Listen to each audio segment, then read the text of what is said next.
Fachada do STF. A imagem espelhada descortina-se para as laterais. Vista interna do plenário vazio. Em letras brancas, voltamos a apresentar. Plenário do STF. Ministro, advogado presente. Ministro Luiz Fux.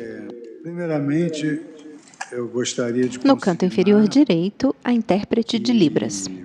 E manifestar os nossos sentimentos pelo passamento da mãe do diretor-geral do Tribunal nas administrações das ministras Carmen Lúcia, do ministro Dias Toffoli, o doutor Eduardo Silva Toledo, cuja mãe faleceu hoje em Goiânia, não é, ministro Toffoli? Vamos consignar os nossos pêsames e remeter uma comunicação para a família.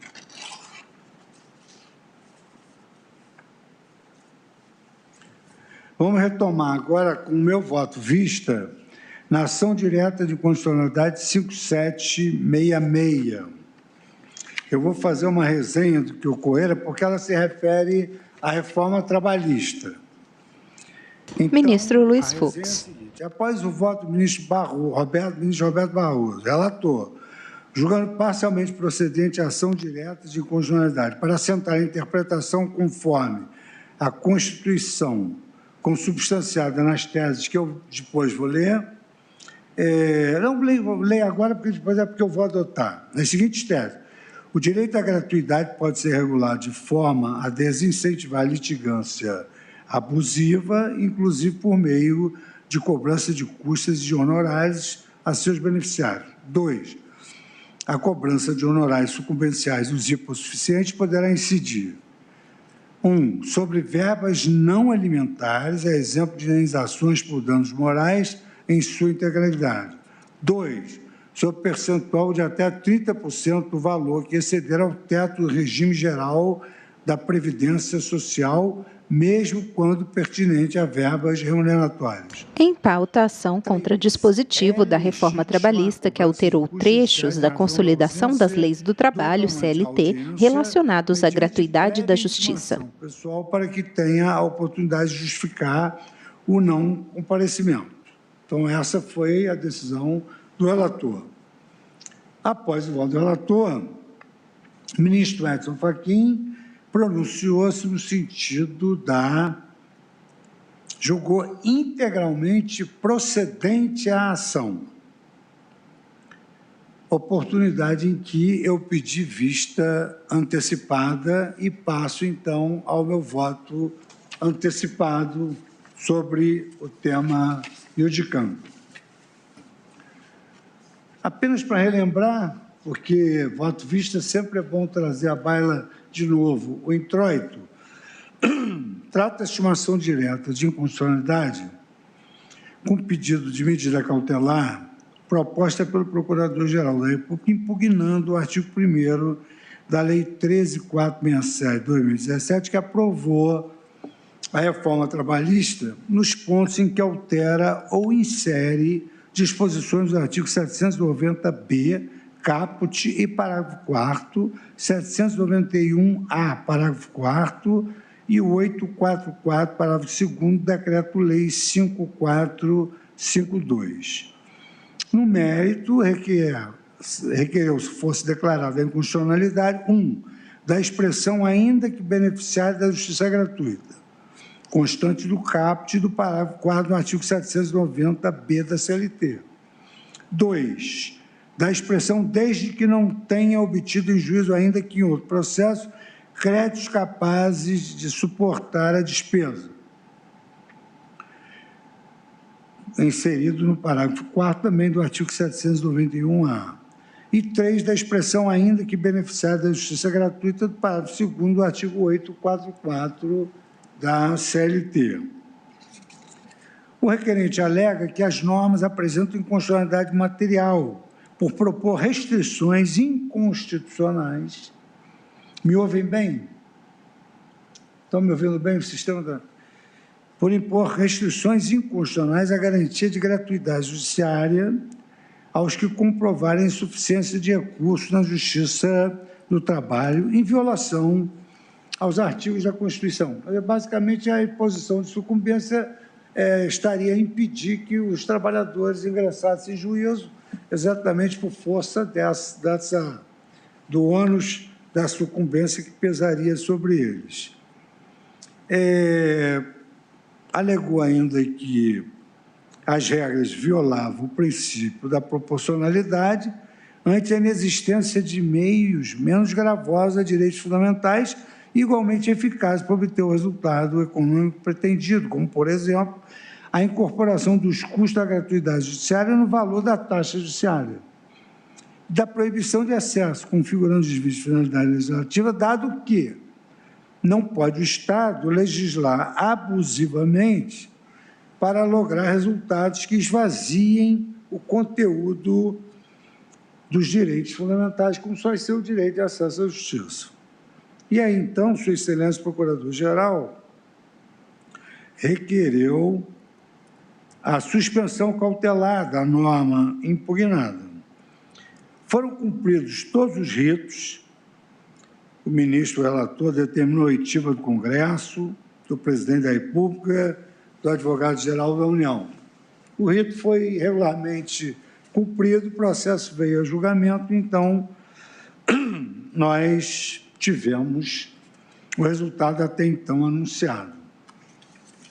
Acho de bom ouvido ler os dispositivos legais impugnados. Então, a impugnação se dirige ao artigo 1º da Lei 13.467, que aprovou a reforma trabalhista nos pontos que alteram em série essas disposições. Quais são as disposições?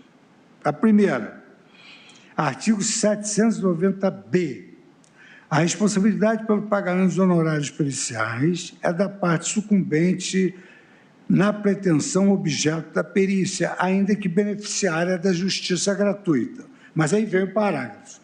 Somente no caso em que o beneficiário da justiça gratuita não tenha obtido em juízo créditos capazes de suportar as despesas referidas no caput, ainda que em outro processo, a União responderá pelos encargos.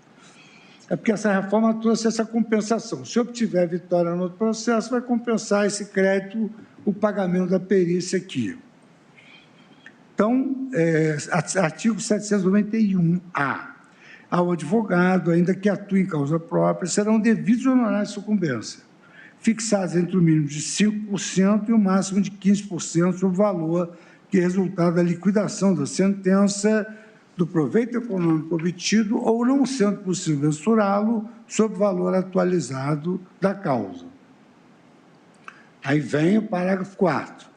Vencido o beneficiário da justiça gratuita, desde que não tenha obtido em juízo, ainda que em outro processo, créditos capazes de suportar as despesas, as obrigações decorrentes de sua sucumbência ficarão sob condição suspensiva de exigibilidade e somente poderão ser executadas se nos 2 anos subsequentes ao trânsito de julgado da decisão que as certificou, o credor demonstrar que deixou de existir a situação de insuficiência de recursos que justificou a concessão de gratuidade, extinguindo-se, passado esse prazo, tais obrigações do beneficiário. Então, se em 2 anos ele não obtiver crédito, em demandas também não vai pagar os honorários. E artigo 844, parágrafo 2º, nas hipóteses de ausência do reclamante, ele será condenado ao pagamento de custas calculadas na forma do artigo 789 desta consolidação, ainda que beneficiário da justiça gratuita, se comprovar, no prazo de 15 dias, que a ausência ocorreu por motivo legalmente justificável. O pagamento das custas a que se refere o parágrafo 2º é condição para a propositura de nova demanda.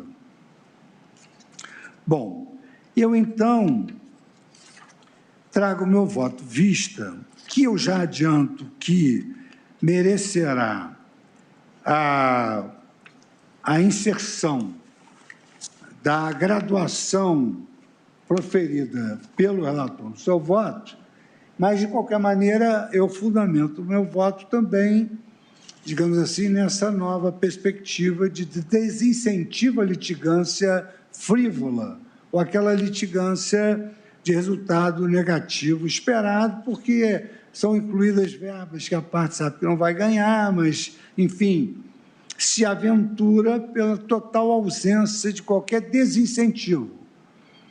Então, Ação contra o dispositivo da reforma trabalhista que alterou trechos da consolidação das leis do trabalho, CLT, relacionados à gratuidade da justiça. Vota o ministro Luiz Fux.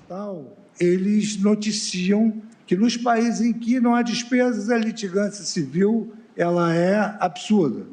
E que uma das maneiras de desincentivar é efetivamente impor um ônus financeiro.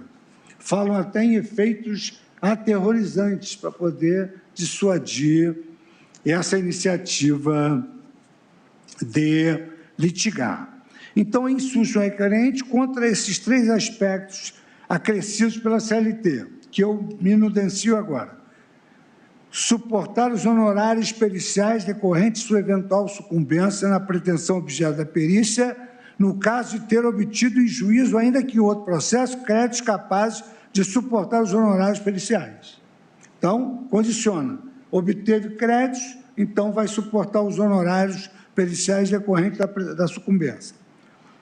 Arcar com os honorários advocatícios sucumbenciais, que é o 791A, desde que tenha obtido em juízo, ainda que em outro processo, créditos capazes de suportar a despesa, ou se no prazo de até 2 anos após o trânsito, se comprovar que ele ainda está em situação de hipossuficiência, então ele não pagará. E 3, pagamento de custas, caso tenha dado ensejo a extinção da ação, em virtude do não comparecimento à audiência, condicionando-se a propositura de nova ação a tal pagamento. Como pretendo demonstrar a seguir, os aspectos impugnados mostram-se em consonância com a Constituição Federal, uma vez que as alterações impostas pela reforma se justificam sob alguns aspectos. Sob a perspectiva processual, que aponta para a necessidade de harmonização e compatibilização do processo do trabalho com a atual essência da sistemática processual brasileira como um todo. A teoria geral do processo abarca todos os processos. 2, a perspectiva pragmática, considerando que em um contexto em que a quantidade de processos em tramitação nos tribunais brasileiros é cada vez maior, a análise econômica do litígio é a criação de mecanismos aptos a incentivar maior responsabilidade processual, se apresentam como aspectos essenciais à salvaguarda do próprio acesso à justiça. Então, no item 1, eu trago a harmonia das disposições impugnadas com o sistema processual brasileiro moderno. Ab início, eu pondero que não se pode analisar a questão sem sua devida contextualização na atual conjuntura processual brasileira.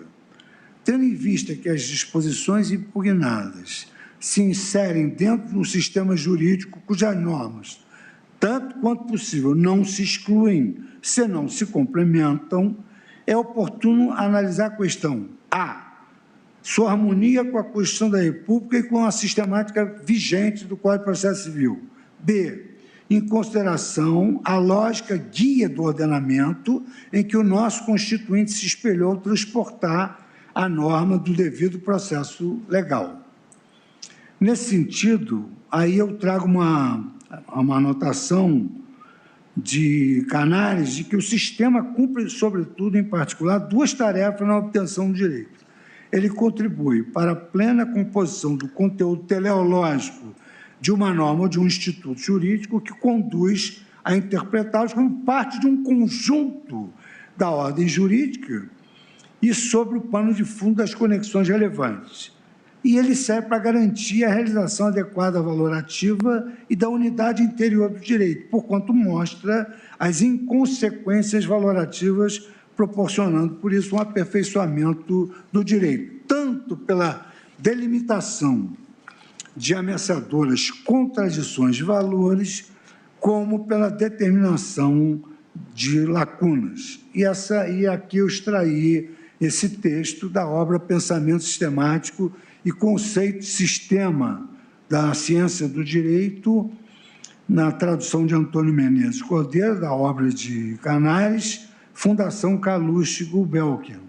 Em pauta, a DI 5766, requerente PGR, ação contra dispositivo da reforma trabalhista que alterou trechos da consolidação das leis do trabalho, CLT, relacionados à gratuidade da justiça.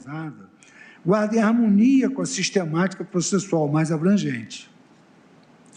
Trata-se, com efeito, de coadunar o processo trabalhista com os atuais esforços de maior eficiência na gestão judiciária e equidade na disciplina da gratuidade de justiça, aspectos que têm por escopo último nada mais do que a concretização do efetivo acesso à justiça, como propunha Mauro Capelletti na sua memorável obra Acesso à Justiça, que foi editada por Sérgio Fabres, em 1988, traduzido pela eminente ministra que pertenceu honrosamente à nossa casa, Ellen Grace. E aqui eu cito as páginas 31/49, que fala exatamente sobre esse tema. Nesse sentido, o Código de Processo Civil, em seu artigo 98, dispõe o seguinte no que concerne ao benefício da justiça gratuita. A pessoa natural ou jurídica brasileira ou estrangeira com insuficiência de recursos para pagar as custas, as despesas e os honorários tem direito à gratuidade de justiça na forma da lei. Parágrafo 2º. A concessão da gratuidade, ela não afasta a responsabilidade do beneficiário pelas despesas processuais e pelos honorários advocatícios decorrentes da sucumbência. Parágrafo 3º. Vencido o beneficiário, as obrigações decorrentes de sua sucumbência ficarão sob condição suspensiva de exigibilidade e somente poderão ser executadas se nos 5 anos subsequentes ao trânsito julgado da decisão que as certificou, o credor demonstrar que deixou de existir a situação de hipossuficiência de recurso que justificou a concessão da gratuidade. A concessão da gratuidade não afasta o dever de beneficiário pagar ao final as multas que lhes são impostas, as sanções processuais. Parágrafo 5º do artigo do Código de Processo Civil, porque eu falo num contexto do ordenamento jurídico, a gratuidade poderá ser concedida em relação a algum ou a todos os atos processuais, ou consistir na redução de percentual de despesas processuais que o beneficiário tiver de adiantar no curso do processo.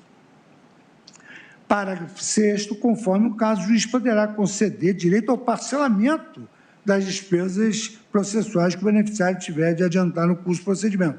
Isso é muito interessante, porque há casos em que a justiça gratuita não precisa ser integral, ela pode ser proporcional à capacidade econômico-financeira do beneficiário. Conclui-se, então, que a gratuidade de justiça se justifica por uma situação fática. Caso os diplomas processuais, civis e trabalhistas, não contemplassem consequências distintas face à mudança na situação econômica do beneficiário, acabariam por institucionalizar que desiguais fossem tratados como iguais e manifesta afronta a atual concepção do princípio da igualdade em desarmonia com a Constituição Federal. Demais disso, ressalto que o requerente enumera diversos dispositivos da Constituição que, de acordo com a interpretação proposta, consagrariam um direito amplíssimo à reparação por danos materiais e morais, os quais não se sujeitariam sequer a ônus de custeio do processo judicial. Na mesma linha, segundo o requerente, a cláusula de acesso à justiça, consoante prevista no artigo 5º, 35 da Constituição Federal, teria caráter tão abrangente que imunizaria o jurisdicionado do pagamento dos honorários periciais e advocatícios de sucumbência, ainda que demonstrar a capacidade econômica para arcar com a obrigação pela percepção superveniente de créditos trabalhistas. Também pretende a egrégia Procuradoria-Geral da República que esta Corte declara a inconstitucionalidade de dispositivo que impõe o pagamento de custas pelo reclamante trabalhista que, injustificadamente, não comparece à audiência inaugural. Para além de não encontrar guarida na atual sistemática processual, essa concepção tão expansiva ela também não encontra paralelo no ordenamento do qual o nosso Constituinte transportou a norma do devido processo legal. Sobre o tema, é oportuno rememorar que nos Estados Unidos a cláusula do Due Process of Law, encartada na 5ª e na 14ª emendas, assumiu desde o século XIX, com a decisão da Suprema Corte, no caso Dred Scott versus Stanford, uma concepção substantiva, a qual amplia a proteção constitucional a direitos não expressamente enumerados na Carta Americana. Os interesses contemplados por meio dessa cláusula são aqueles considerados tão fundamentais que a sua denegação torna qualquer tipo de processo legal indevido e arbitrário. Ao lado do substantive due process, a 14ª emenda também contempla a cláusula muito importante da equal protection, ou da proteção igualitária. A partir do caso Skinner versus Oklahoma, de 1942, a Suprema Corte também passou a utilizar o Equal Protection Clause para dar concretude a direitos não enumerados na Constituição, pois o tratamento desigual no que diz respeito ao interesse fundamental é patentemente arbitrário. Como a Constituição dos Estados Unidos não prevê a garantia do acesso à justiça, questões pertinentes ao interesse de fruição do sistema de justiça são analisadas naquele país sob o ângulo do devido processo legal e da igualdade.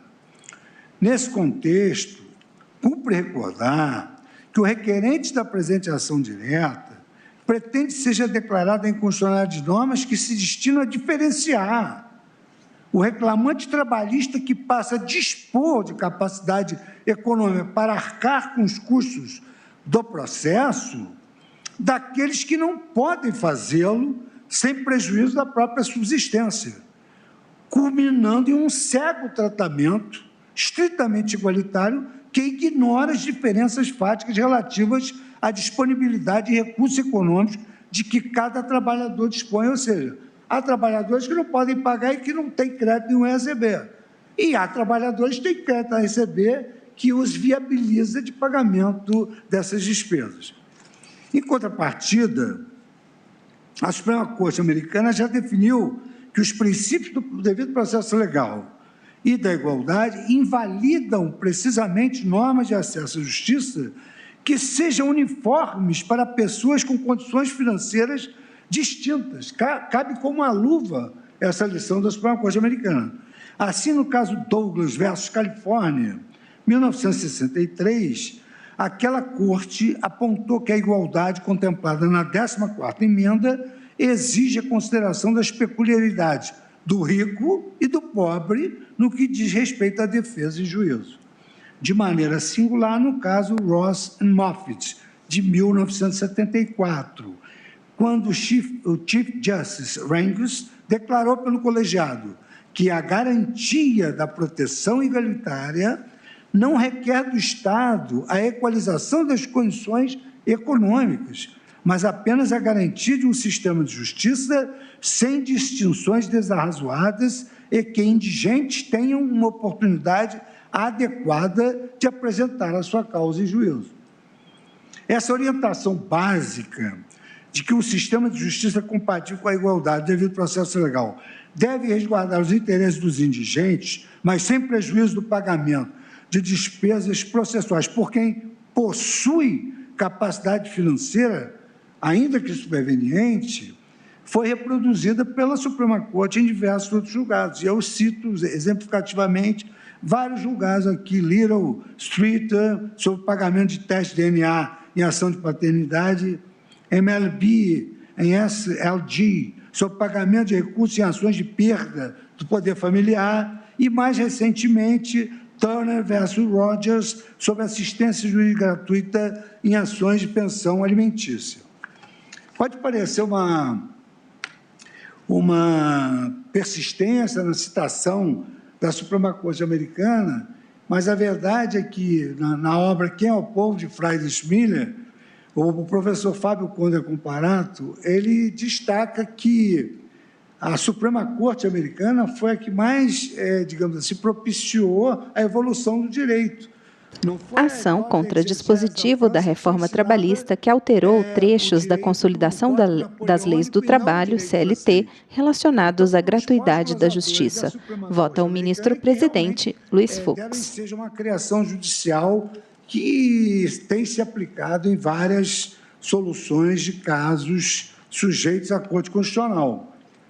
Agora, evidentemente, que nós agora, conforme na minha prestação de contas, eu anunciei que nós estamos, com toda a humildade e modéstia possível, exportando jurisprudência através da internacionalização dos nossos precedentes naqueles 2 volumes e naqueles 2 volumes traduzidos para a língua inglesa, que é Covid-19 Cases Law Compilation, e também através de artigos da Revista Suprema, que também estão sendo, digamos assim, exportados e que mereceram os elogios da Corte Interamericana de Direitos Humanos.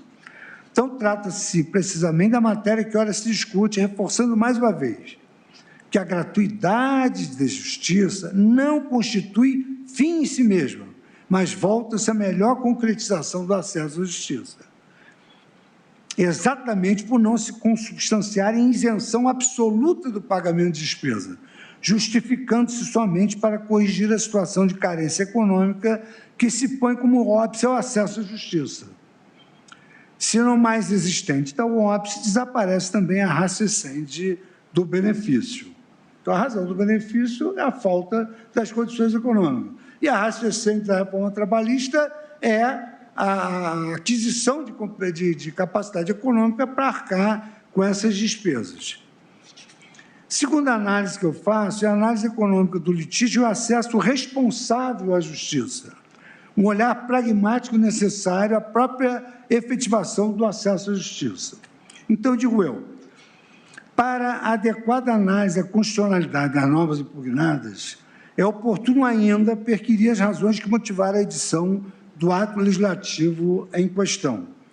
Colaciono, assim, os seguintes excertos do parecer do deputado federal Rogério Marinho, proferido no processo de tramitação da lei ora impugnada, exatamente para que, através de uma interpretação histórica, nós saibamos por que surgiram essas leis. Não surgiram do nada essas modificações da reforma trabalhista.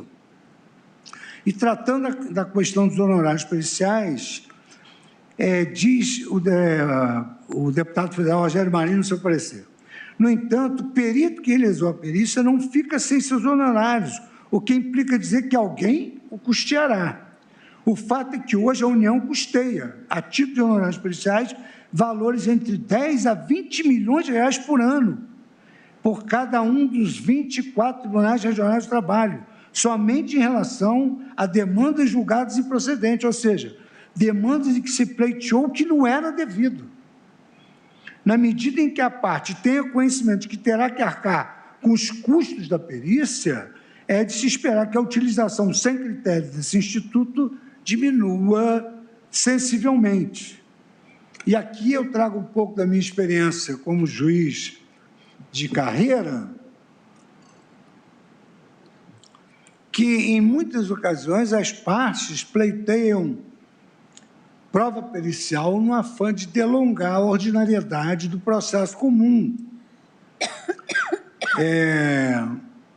Eu até tenho, e o próprio professor Barbosa Moreira, quando, de saudosa memória, lecionava sobre as provas, ele dizia que havia uma expressão muito equivocada dos advogados, quando, no capítulo referente às provas que pretendiam produzir, eles punham na petição inicial: protestam por todas as provas de direito admitidas, como se fosse possível protestar por prova em direito inadmitida.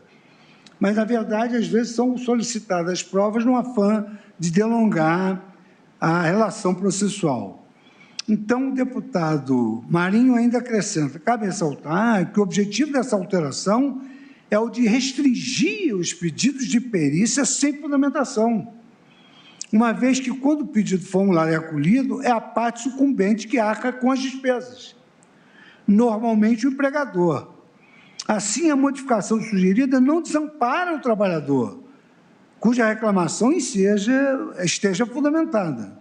Além de contribuir para a diminuição do número de ações trabalhistas, a medida representará uma redução das despesas do Poder Judiciário, que não mais terá que arcar com os honorários periciais.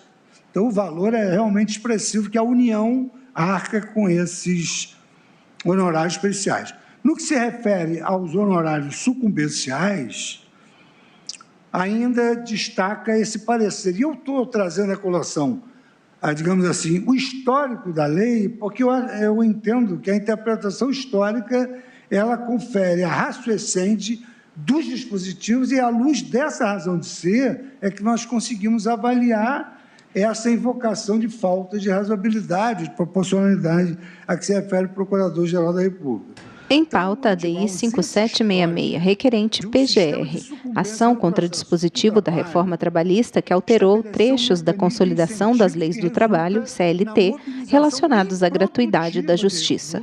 E na perda de eficiência da Justiça do Trabalho para atuar nas ações realmente necessárias. E vejam o seguinte, isto aí não é uma ilação. Essa afirmação do deputado, ela é constatada através de métodos estatísticos. A entrega da tutela judicial consiste em dever do Estado qual decorre de legislação. Todavia, trata-se de dever a ser equilibrado contra o impulso da demanda temerária, que hoje é o que a Escola de Pensamento Jurídico da análise do litígio civil afirma. Quer dizer, é importante desincentivar demandas frívolas, demandas de resultado negativo esperado, que só são propostas porque não há nenhuma sanção econômica. Pretende-se, com as alterações sugeridas, diz o deputado, inibir a propositura das demandas baseadas em direitos e fatos inexistentes, da redução do abuso do direito de litigar, advirá a garantia de maior celeridade nos casos em que, efetivamente, a intervenção do judiciário se faz necessária.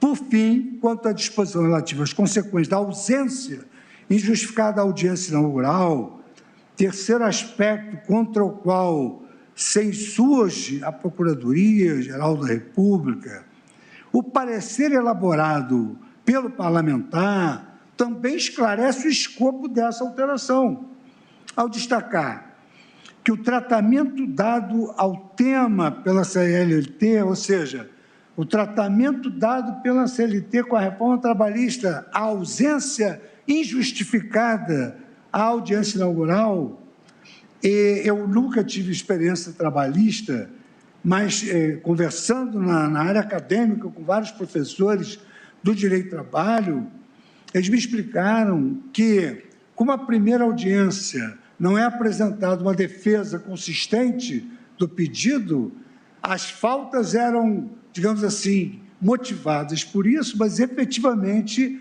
o reclamante nem comparecia para justificar que pretendia se pronunciar somente depois da defesa oferecida. Então, diz o parlamentar, o tratamento dado pela CLT, as consequências da ausência injustificada à audiência inaugural, incentiva o descaso da parte reclamante com processo, sabedora de que poderá ajuizar a ação, mesmo se arquivada em mais de uma oportunidade.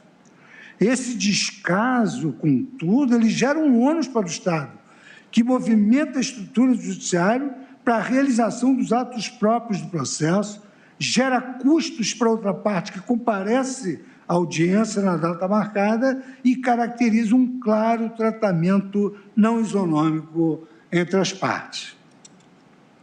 Da análise dos excertos acima, transparece que o objetivo da alteração com os aspectos relativos ao ônus periciais e sucumbenciais não foi criar óbice ao acesso à justiça por parte dos trabalhadores que, de fato, possuem direitos legítimos, senão daqueles que insistem em pleitear de forma irresponsável a realização de perícias ou ajuizar lides totalmente temerárias, pelo simples fato de nada possuírem e nada a perder. em um contexto em que o volume de processos, principalmente da Justiça do Trabalho, é manifestamente inassimilável por juízes e tribunais, em que o Estado é incapaz de suportar todos os custos que a prestação jurisdicional implica, tais disposições vão ao encontro de dois aspectos que se tornam essenciais à própria salvaguarda do acesso à justiça. Primeiro, a criação de mecanismos aptos a incentivar maior responsabilidade processual. E segundo, a análise econômica do litígio, que avalia todos esses custos. Ambos os aspectos implicam o reconhecimento de que os direitos, aí incluso o do acesso à justiça, possuem custos. De fato, a via judicial é um mecanismo custoso e não exclusivo do controle do comportamento humano para a promoção do interesse social. Em pauta, a ação contra o dispositivo da reforma trabalhista que alterou trechos da consolidação das leis do trabalho, CLT, relacionados à gratuidade da justiça. Vota o ministro-presidente Luiz Fux. O Estado dispõe de outras formas de combate às práticas nocivas à comunidade, as quais podem evitar ou diminuir o demandismo excessivo, como, por exemplo, regulação direta, a tributação e o fomento público.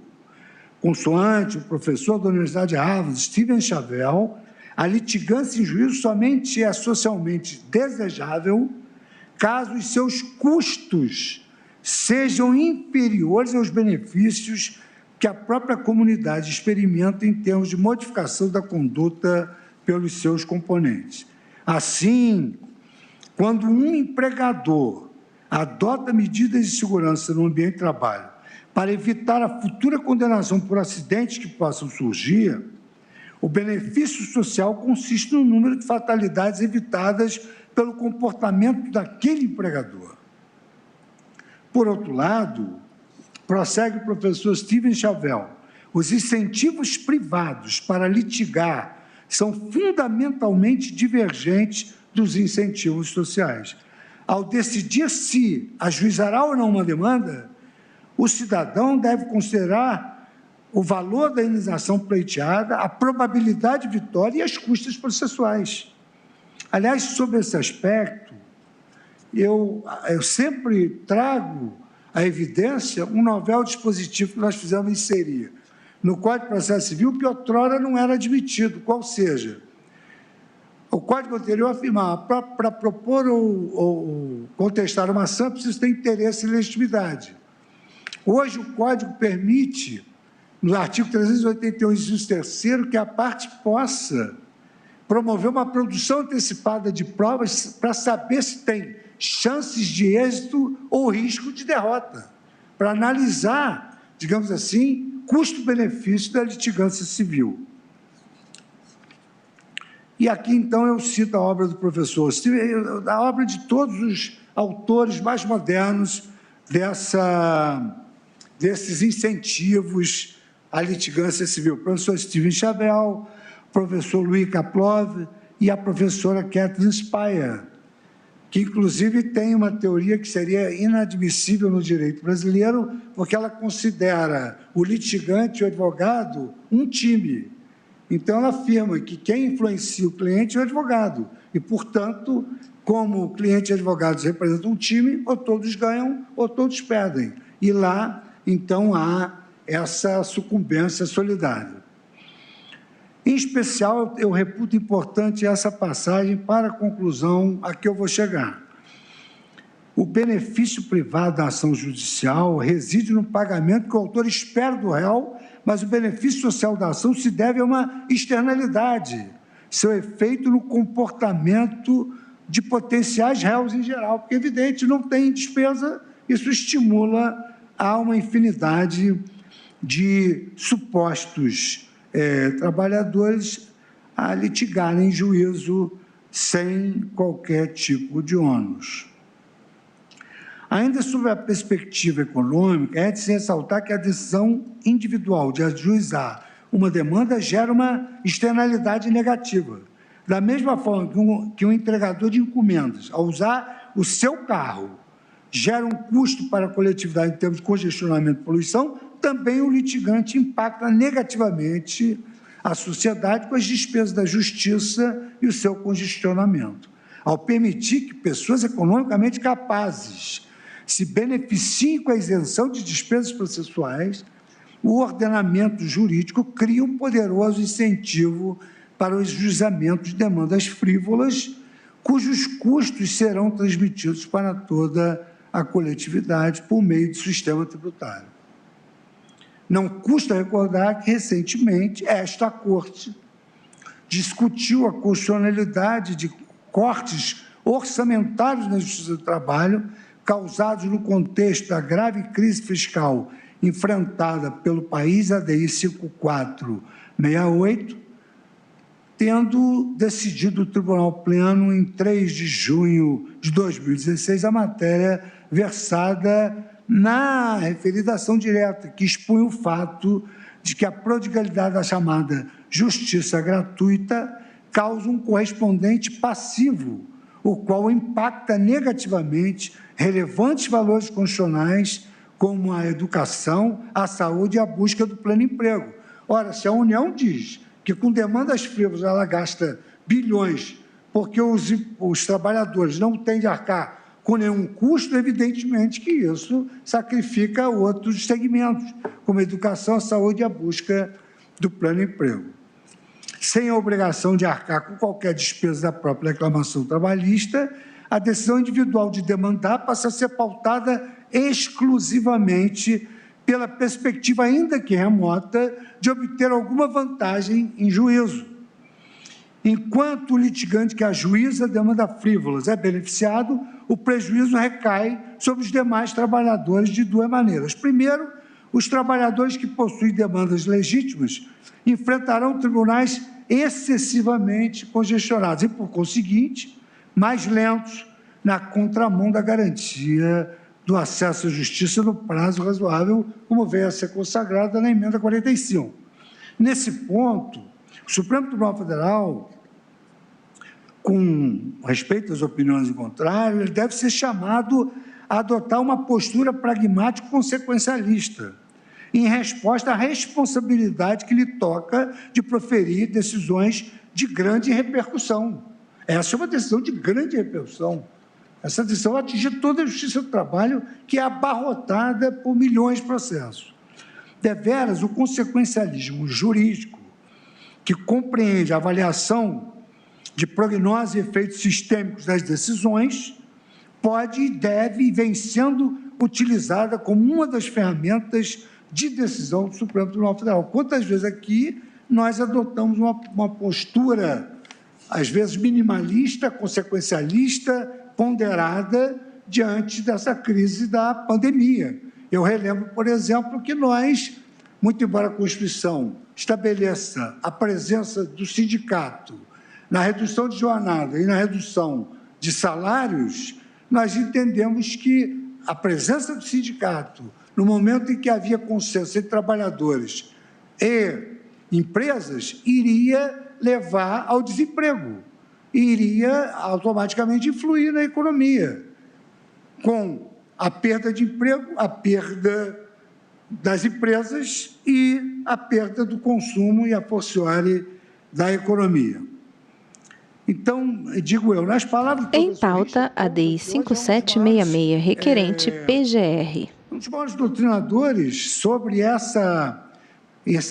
esse enfoque econômico do direito que, digamos assim, propiciou a concessão de vários prêmios pela Academia Sueca, Prêmio Nobel de Economia, professor Coase, professor Kutter, e esses novos, professor Richard Posner, que hoje é um excepcional doutrinador dessa análise econômica, ele diz: bons juízes pragmáticos ponderam dois tipos de consequências, a específica do caso e a sistêmica. Numa obra memorável, How Judges Think, Cambridge, Harvard University, e aqui eu cito a página em edição. Desta forma, esta Corte possui o dever de lançar um olhar pragmático a essa questão, para além de todos os fundamentos processuais e constitucionais apresentados, impede considerar os estímulos e desestímulos que serão gerados caso se entenda pela inconstitucionalidade dos dispositivos legais ora impugnados, o que, aliás, foi muito bem destacado no voto de Sua Excelência, o ministro Luiz Roberto Barroso, como relator. Em segundo lugar, os custos da avalanche de demandas serão arcados pelos trabalhadores, que pagarão impostos mais altos e sofrerão com as consequências negativas do gasto público sobre o mercado de trabalho. Com efeito, qualquer prestação de serviço público depende necessariamente das fontes de custeio do Estado, em regra consistente na tributação dos setores produtivos da sociedade, inclusive da classe trabalhadora. E aí eu cito também a memorável obra do professor Kassustein e Stephen Holmes sobre o custo dos direitos, que é uma obra que todos nós citamos quando nós analisamos a reserva do possível e o mínimo existencial num confronto entre as doutrinas do professor Kassustein e do professor Otto Barhoff. Ação contra o dispositivo da reforma trabalhista que alterou trechos da consolidação das leis do trabalho, CLT, relacionados à gratuidade da justiça. Vota o ministro Luiz Fux. Empregados e ex-empregados. De acordo com o professor Ronald Coase, vencedor do Prêmio Nobel em Economia, há custos inerentes à renegociação, formalização e execução de toda e qualquer relação econômica, o que ele denominou de custos da transação em trabalho acadêmico de referência. Tal conceito, posteriormente, também foi explorado pelo professor Douglas North, aí eu vou pular essas citações. No que concerne ao caso em análise, verifica-se que a Justiça do Trabalho não dispunha até então de mecanismos efetivamente capazes de desestimular a litigância infundada. Um dos prováveis reflexos de tal fato são as espantosas conclusões dos últimos relatórios da Justiça em números, elaborados pelo CNJ. Em sua versão de 2016, tem a impressão que foi na gestão de Vossa Excelência, não é, ministro Lewandowski? CNJ 2016, né? Na gestão de Vossa Excelência. Sim, foi isso. Na versão de 2016, o relatório aponta para um total de 9.100.000 ações trabalhistas em 2015 e 4 milhões de novas ações ajuizadas todos os anos. Qual é o tribunal, o juiz que pode se desincumbir da prestação da justiça num prazo razoável com 9 milhões de ações que se transformarão em 9 milhões de recursos, 4 milhões de ações novas? No mesmo sentido, a versão divulgada em 2017, e que aduz nesse relatório que a Justiça do Trabalho foi o ramo judiciário com maior alta no volume de ações em 2016. Ainda conforme já asseverou o ministro Barroso, a ocasião do Brasil Fórum 2017, realizado na London School of Economics na Universidade de Oxford, o Brasil, com 2% da população mundial, gera mais ações trabalhistas que os restantes 98% da população. Por fim, consiga-se que o Judiciário brasileiro custou, em 2016, 84 bilhões e 800 mil reais aos cofres públicos e arrecadou, no mesmo ano, 9 bilhões de reais e 400 mil com taxas judiciárias e emolumentos cobrados diretamente dos litigantes. E aí eu cito o relatório do CNJ e as páginas. Um simples cálculo aritmético permite concluir que 75 bilhões foram os custos suportados pelo Estado e, por conseguinte, inegavelmente transferidos a toda a sociedade.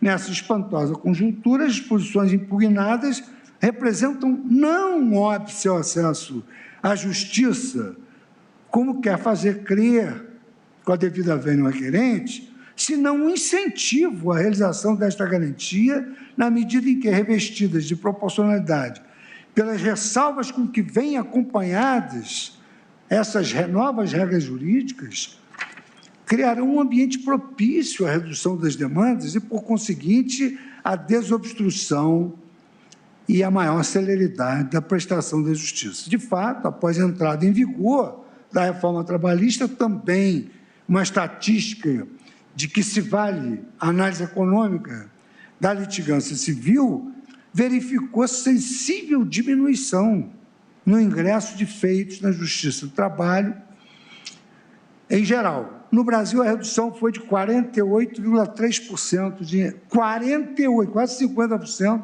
de ingressos de novas ações, chegando a percentuais ainda maiores em alguns estados, como Verba e Graça, o Rio de Janeiro, onde a redução foi de 77%, segundo os dados do TST. Tal redução do quantitativo de novas ações ajuizadas perante a Justiça do Trabalho não representa uma redução de acessibilidade à Justiça, mas antes o reflexo da racionalização das regras processuais trabalhistas na linha do que é preconizado pelas modernas legislações processuais. Em conclusão, o novo diploma introduziu uma série de regras que pretendem impor às partes condutas responsáveis no âmbito processual, como, por exemplo, a sucumbência recursal. A sucumbência recursal é um meio de dissuasão de aventuras judiciais através dos recursos. Quantos mil recursos são inadmitidos? Mas quanto custa para interpor um recurso extraordinário? Segundo eu soube, R$11.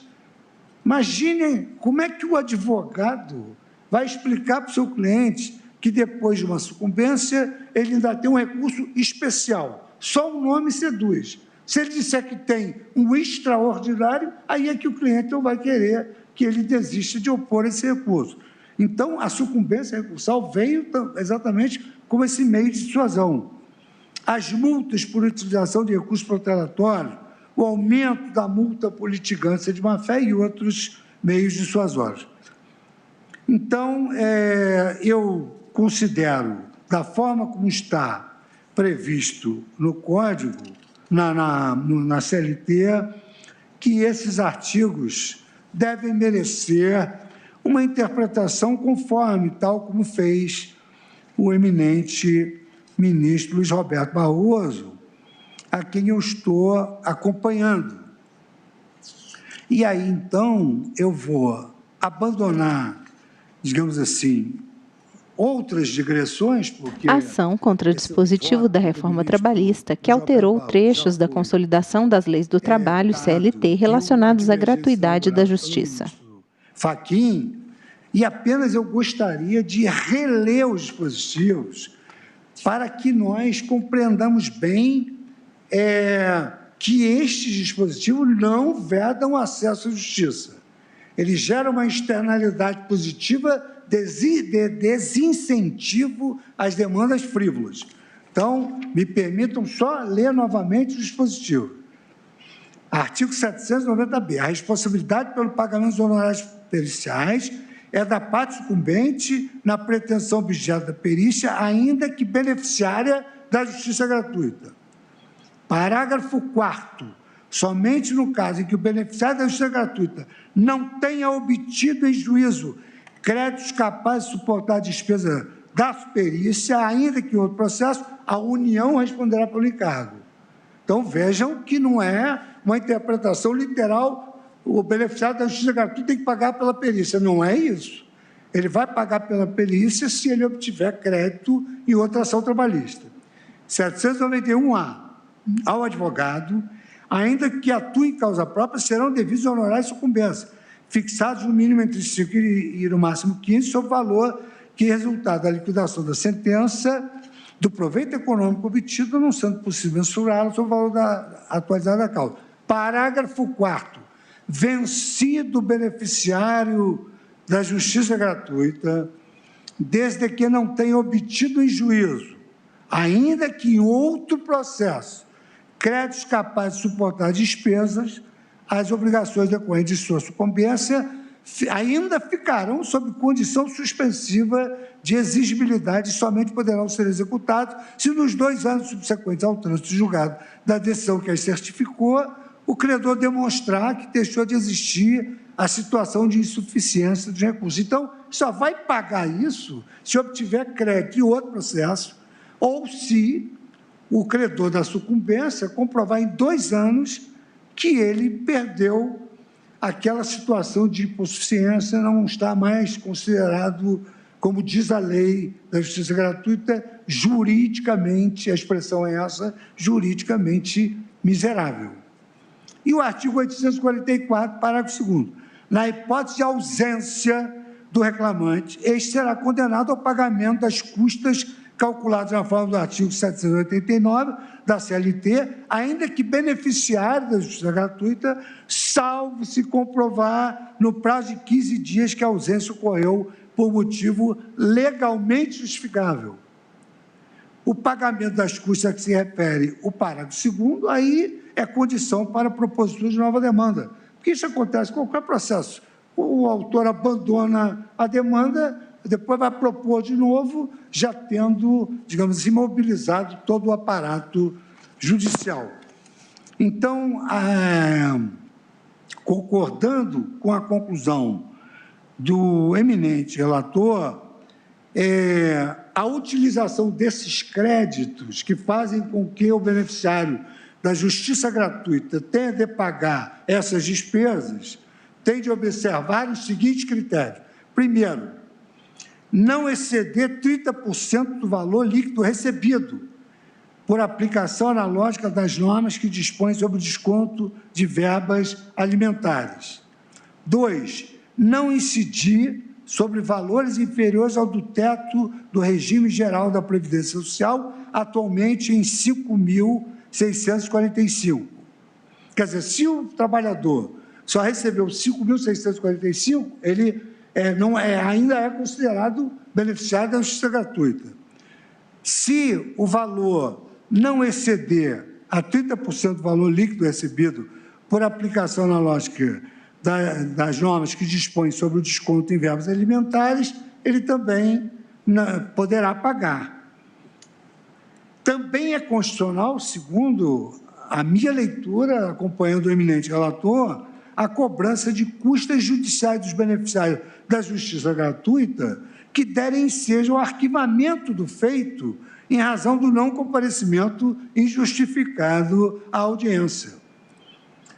Respeito e consideração à justiça e à sociedade que a subsidia é de relevo, destacou o ministro Luiz Roberto Barroso. Ônus que pode ser evitado pela apresentação.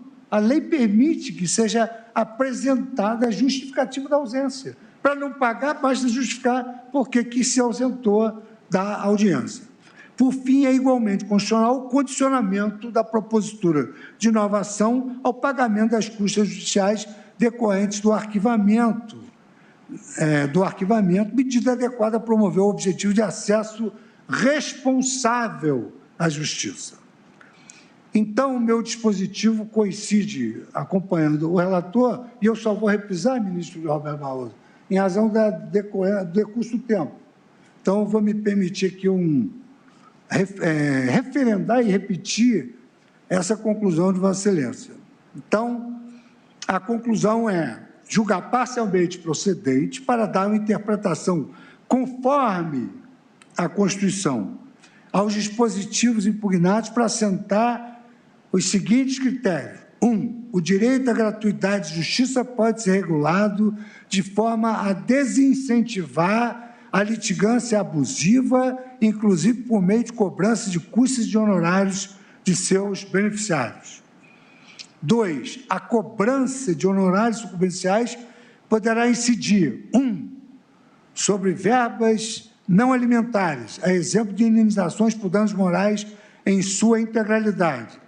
2. Sobre percentual de até 30% do valor que exceder ao teto do regime geral da Previdência Social, quando pertinente a verbas remuneratórias. 3. É legítima a cobrança de custos judiciais em razão da ausência do reclamante à audiência, mediante sua prévia intimação pessoal para que tenha oportunidade de justificar o seu não comparecimento. Então, em consequência, eu acompanho o relator, julgando procedente o pedido de empate para fazer a interpretação conforme a Constituição nos termos acima, e apenas para constar, Vossa Excelência acrescentou isso, 2 dos amici curiae que Vossa Excelência havia deferido, haviam entrado com agravo regimental que se encontravam já prejudicados exatamente pelo julgamento dessa liminar. Então, é nesse sentido que eu acompanho Sua Excelência, o ministro Luiz Roberto Barroso, julgando procedente empate para dar a mesma interpretação conforme a Constituição na ADI 5766. E aí indago ao colegiado o seguinte: nós temos agora quantos votos? Temos 3 votos. E agora nós passaríamos a colher o voto do ministro Nunes Marques. Sucede que só a fisionomia do ministro Nunes Marques já denuncia que ele não terá tempo suficiente para expor as suas razões. De sorte que eu vou, então, em razão do adiantar da hora, encerrar a sessão para que nós prossigamos na quarta-feira com esse voto que, pela fisionomia do ministro Nunes Marques, deve ser um voto denso e de oposição às ideias que eu acabei de explicar. Então, agradecendo a colaboração dos colegas, agradecendo a colaboração de todos os servidores, eu declaro encerrada a sessão extraordinária do dia de hoje. Tenham um bom fim de semana e até a nossa sessão plenária de quarta-feira, com a queda vertiginosa dessa pandemia que nos afasta apenas de corpo, porque quanto mais longe dos olhos, os senhores estão mais perto do meu coração. Bom fim de semana. Boa noite a todos.